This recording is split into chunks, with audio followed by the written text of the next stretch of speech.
Boker Tov, nous allons lire ce Shabbat deux Perashot qui seront liés Nitzavim Vayelech. Dans Parashat Vayelech, le chapitre 31,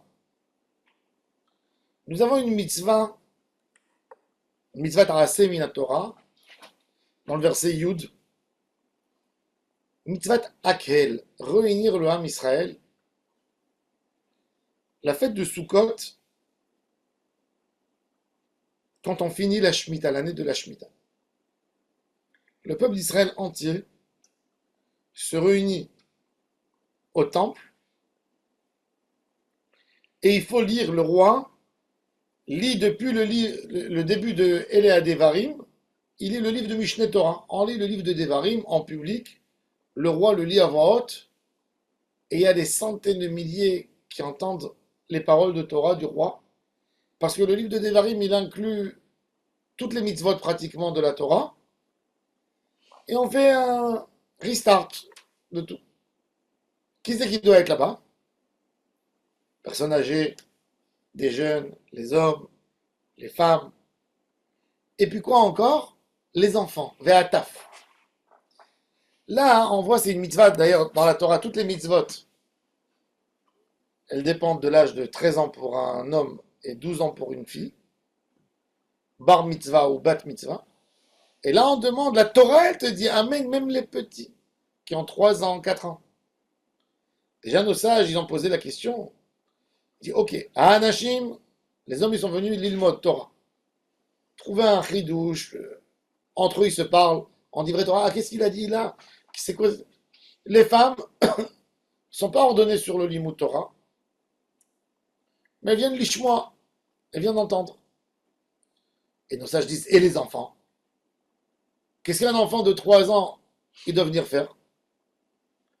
Alors la Gemara, elle dit, Lamabaou, liten sachar, les maviahem. Ils viennent là que pour récompenser leur père.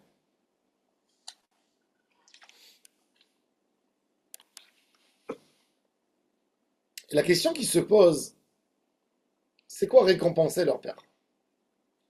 Pourquoi, ben mec, c'est quoi la volonté de la Torah d'amener un enfant? Alors il est vrai que un enfant, il a un âge où il devient mûr pour comprendre. Le plus grand des plaisirs pour un père, c'est le jour où il peut s'asseoir avec ses enfants, discuter d'un sujet profond, d'entendre l'opinion de ses enfants et de se dire waouh, regarde comment il a grandi mon fils, comment il a évolué, comment il sait parler, comment il sait donner un argument. Mais c'est quoi notre rôle à nous?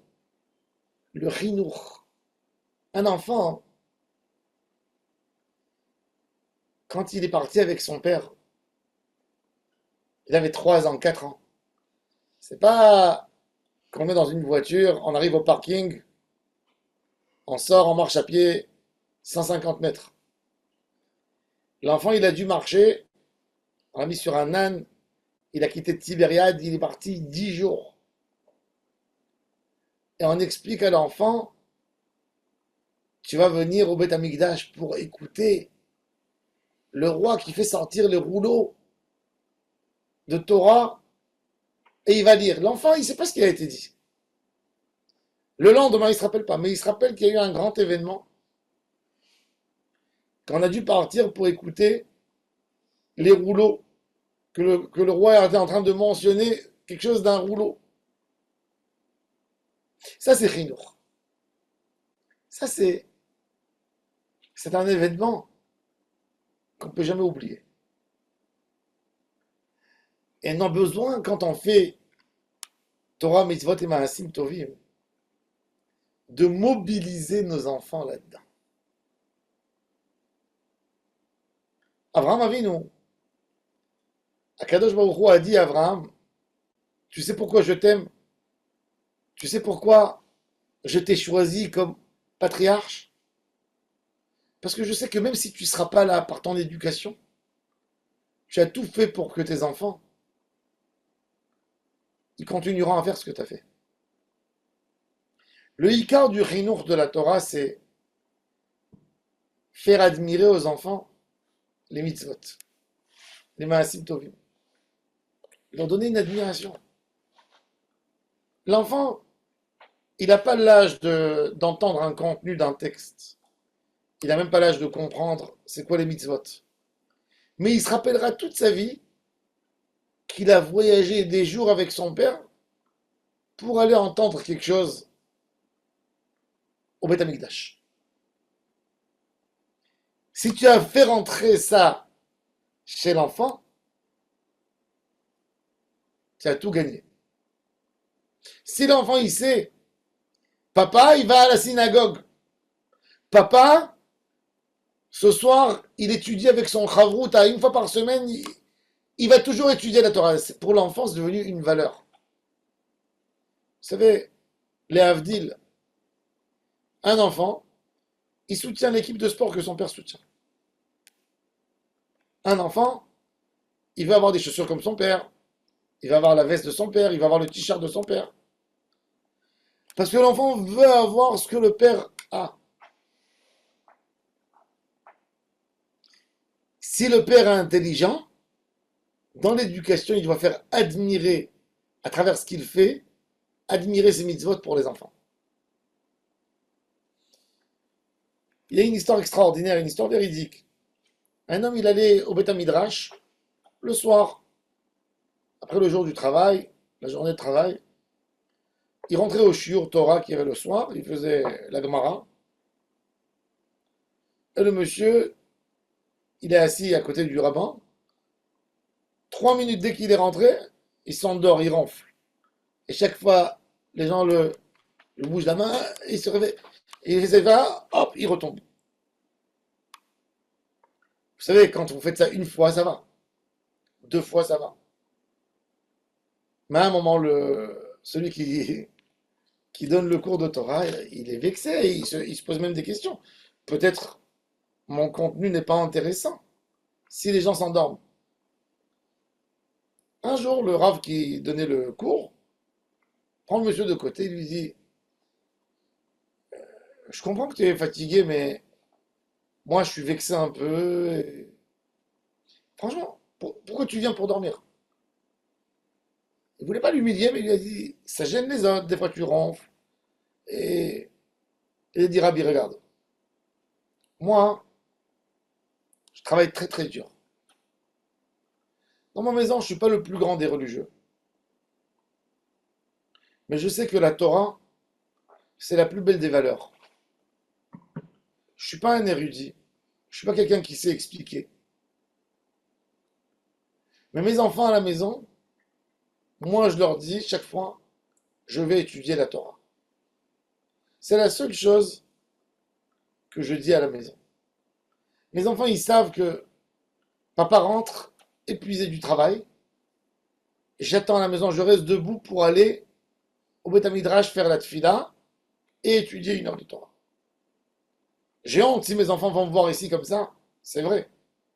Mais Rabbi, il est préférable que je reste à la maison et que je dors. Je viens ici pas pour moi. Je viens pour que quand mes enfants ils demandent à maman, il est où papa? Il n'est pas encore arrivé du Beth Midrash.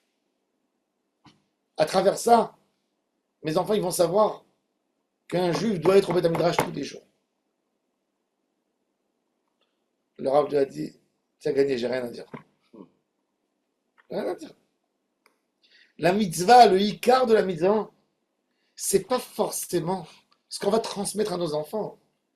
C'est pas les règles, comment attacher le loulav, comment attacher les tefilines, comment mettre le tzitzit. Qu'est-ce qu'il faut dire? C'est la manière que nous avons fait la mitzvah. Ton fils, il va se rappeler de ta joie, comment tu montais la soukha. Ton fils, il va se rappeler de ta joie pendant le Leila Seder. Ton fils, il va se rappeler comment tu as dansé à Simchat Torah. Ça, c'est l'éducation que tu donnes à tes enfants. Quand tu marches avec ton fils, tu fais Aliyah la Regel, tu prends ton fils avec toi pour monter à Jérusalem. Et l'enfant, à chaque fois, il regarde son père, il lève les yeux, il regarde son père. et il voit l'admiration de son père, eh ben ton fils va faire pareil. Ce qui va se transmettre à tes enfants, c'est la joie, c'est l'amour de la chose, et ben ton fils il va tenir à ça. Ça c'est la mitzvah de la halot, la règle, anashim, ve'ataf. Liten sachar, les maviahem, c'est pas rien que de recevoir un sachar. Tout le ikar, c'est la mitzvah de chinour, c'est ça le sachar. Ça veut dire on va pas rentrer dans les détails de dîner à quel dans le Rambam pour apprendre avec nos enfants qu'est-ce qu'il est en train de lire, comment il doit lire, qu'est-ce qu'il doit expliquer s'il y a quelqu'un qui pose une question. Non. L'idée du chinour, c'est de faire acquérir à nos enfants les valeurs de la Torah sans se rendre compte. On casse des fois des valeurs chez les enfants. Un homme qui rentre après une longue prière, il rentre à la maison et il dit prépare vite à manger. Je suis mort de fatigue de la synagogue. On était là-bas, le Chazan, il a prolongé, il nous a tués. Il y a ton fils qui te regarde. Il est assis sur le fauteuil, toi tu crois qu'il est concentré dans son livre, dans son jeu. Mais il a entendu une phrase que la synagogue a tué son père. Que la synagogue était fatigante. C'est là où tu as semé déjà la graine à laquelle ton fils va refuser d'aller à la synagogue quand il aura l'âge de l'adolescence. Par contre, si tu dis, c'était tellement merveilleux, je me sens tellement épanoui, je me sens tellement bien, après avoir prié à Hachem, et bien là, ton fils, il voudra faire pareil. Ce qu'on éduque nos enfants, c'est dans nos actions. C'est dans notre dévouement à Hachem Yitbarach. Ça, c'est la mitzvah du chinour. Le chinour, c'est pas le texte que tu vas lui enseigner. C'est ton modèle de comportement, comment tu vas te comporter. Ça, c'est chinour haïlatim.